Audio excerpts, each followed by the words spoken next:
اب علمی، فکری اور تاریخی تحریریں صرف پڑھی نہیں سنی بھی جا سکتی ہیں۔ اشراق امریکہ کی آڈیو سٹوریز میں۔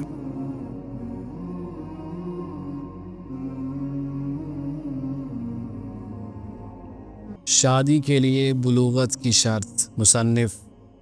نعیم احمد بلوچ۔ مرد اور عورت کے درمیان جنسی تعلق قائم کرنے کے لیے نکاح کو قانونی ذریعہ سمجھا جاتا ہے۔ اسی لیے آج کی جدید تہذیب ہو یا قدیم ترین سماج، الہامی مذاہب یا انسان کے بنائے ہوئے مذاہب، ہر قانون و شریعت میں مرد و عورت کی بلوغت کو بنیادی شرط مانا جاتا ہے۔ اس کا تعلق نہ کسی خاص تہذیب و تمدن سے ہے، نہ کسی خاص زمانے سے۔ جب سے انسان ہونے کی حیثیت سے اس دنیا میں بس رہا ہے، وہ نکاح ہو یا دوسرے فریق کے ساتھ جنسی تعلق کا معاملہ بلوغت ہی کے ساتھ مشروط ہے۔ اس سے اگر انحرافات ہوئے ہیں تو انسانی ضمیر نے اسے کبھی قبول نہیں کیا اور اس کی حیثیت ہمیشہ ایک ناقابل قبول عمل ہی کی رہی ہے۔ اسے شدید ناپسند کیا گیا ہے، اسے جرم سمجھا گیا ہے، اور جس معاشرے میں بھی اس طرح کی کوئی رسم یا رواج جاری ہوا ہے، اس معاشرے نے اس کی اصلاح کی ہے اور اسے اپنے اندر سے ختم کیا ہے۔ ایسا اس لیے ہے کہ یہ انسانی ضمیر کے لیے فطرت اور عقل سلیم کے عین مطابق ہے۔ محمد رسول اللہ صلی اللہ علیہ وسلم کے زمانے اور ان کے بعد صحابہ کے دور میں اس بات کا کوئی علمی ثبوت نہیں ملتا اور نہ ہی کوئی تہذیبی اور سماجی روایات اس بات کی نشاندہی کرتی ہیں کہ نکاح اور جنسی تعلق کے لیے بلوغت کا عمومی طور پر کوئی خیال نہیں رکھا گیا، اور یہ اس سماجی حقیقت کے باوجود ہے کہ عرب کے اس معاشرے میں لونڈیوں کی ایک کثیر تعداد موجود تھی جن کے رسالت کے ظہور سے پہلے کوئی سماجی، جسمانی یا اخلاقی حقوق نہیں تھے۔ لیکن حیرت انگیز بات یہ ہے کہ 1.5 صدی ہجری کے بعد سے مسلمانوں کی علمی تاریخ میں ایک بہت بڑی اکثریت یقینی طور پر یہ رائے رکھتی ہے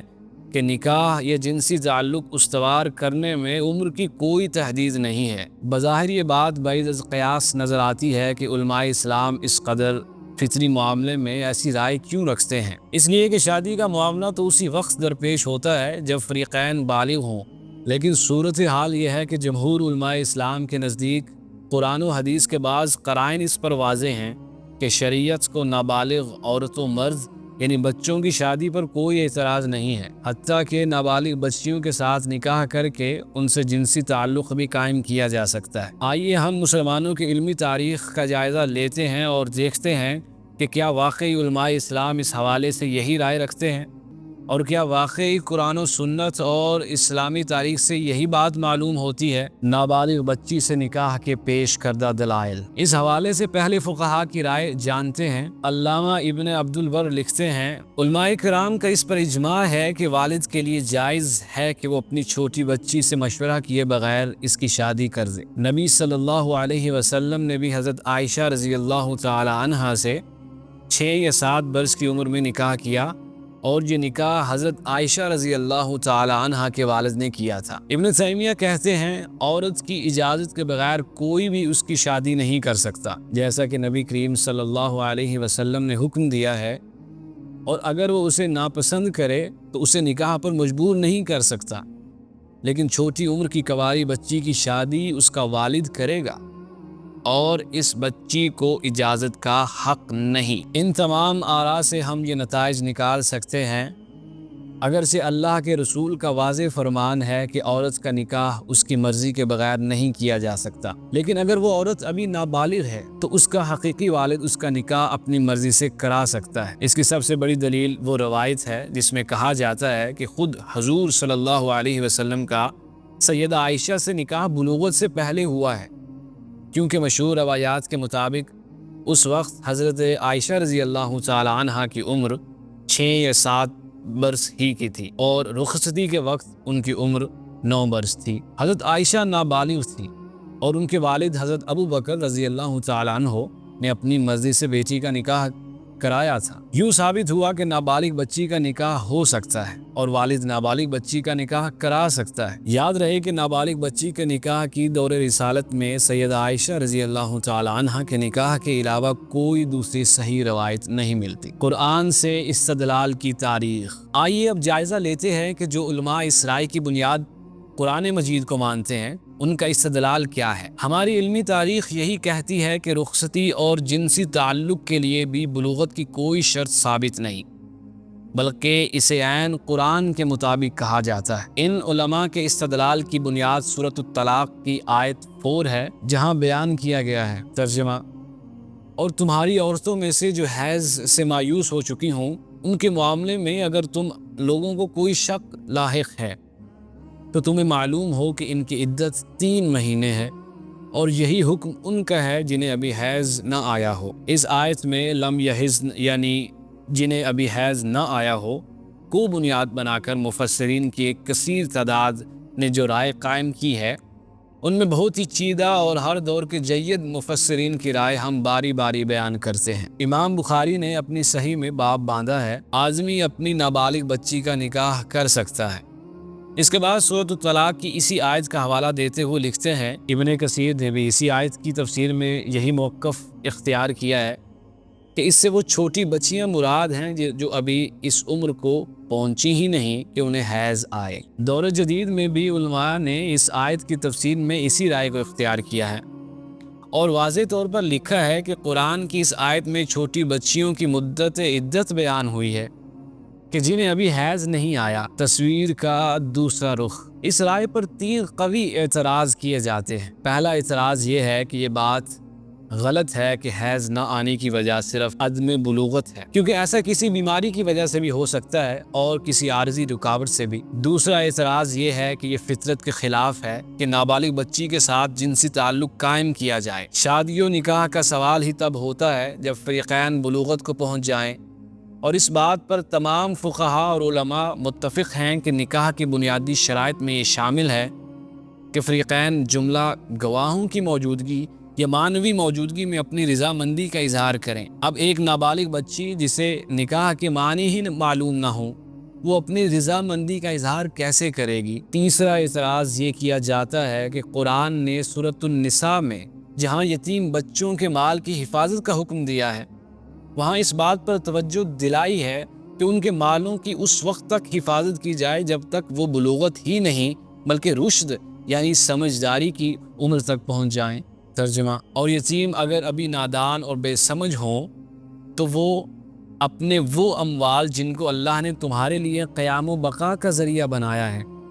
ان بے سمجھوں کے حوالے نہ کرو۔ قرآن مجید کے اس حکم کے بعد یہ کیسے مانا جا سکتا ہے کہ وہ نابالغ اور ناسمجھ بچوں کی شادی کا حکم دے سکتا ہے؟ مولانا امین احسن اصلاحی اس آیت کی تفسیر میں یتیموں کا مال کب ان کے حوالے کیا جائے کے عنوان کے تحت لکھتے ہیں، یہ وہ طریقہ بتایا ہے جو یتیموں کا مال ان کے حوالے کرنے کے معاملے میں سرپرستوں کو اختیار کرنا چاہیے۔ فرمایا کہ یتیموں کو جانچتے رہو، یعنی کوئی چھوٹی موٹی ذمہ داری ان کے سپرد کر کے ان کی صلاحیت کا امتحان کرتے رہو کہ معاملات کی سوجھ بوجھ ان کے اندر پیدا ہو رہی ہے یا نہیں۔ نکاح کی عمر یعنی بلوغ تک ان کے ساتھ یہی معاملہ رکھنا چاہیے۔ چوتھا اعتراض یہ کیا جاتا ہے کہ طبی طور پر یہ متفق علیہ ہے کہ نابالغ بچے تو اس عمل کے کسی صورت متحمل نہیں ہو سکتے، کیونکہ ان کے اعضاء اس قابل ہی نہیں ہوتے، ان کی نفسیات اور جسمانی وجود اس کے برے اثرات سے کسی صورت نہیں بچ سکتا۔ اسی لیے بعض فقہا نے تحمل کی شرط کو بھی بیان کیا ہے۔ سوال یہ ہے کہ یہ فیصلہ کون کرے گا کہ فلاں نابالغ بچی اس تشدد کی متحمل ہوگی اور فلاں نہیں؟ کیا اس عمل میں زخمی ہونے یا مستقبل میں طبی پیچیدگیوں کا اندازہ کسی ماہر ڈاکٹر یا ماہر نفسیات کی رائے جانے بغیر ممکن ہو سکتا ہے؟ کیا عدم تحمل کا مطلب صرف جان لیوا ہونا ہی ہے؟ کیا اس عمل میں نابالغ بچی زخمی ہو جائے یا اس کی جان چلی جائے تو کیا شوہر پر کوئی دیت نہیں ہوگی؟ پانچواں اعتراض یہ کیا جاتا ہے کہ آیت میں 3 مہینے کی عدت بیان ہوئی ہے۔ اس کا مطلب ہے کہ اگرچہ حیض نہیں آتا لیکن شک اور امکان موجود ہے کہ حمل ٹھہر جائے۔ کیا نابالغ بچی کے بارے میں یہ امکان موجود ہو سکتا ہے کہ اسے حمل ٹھہر جائے گا؟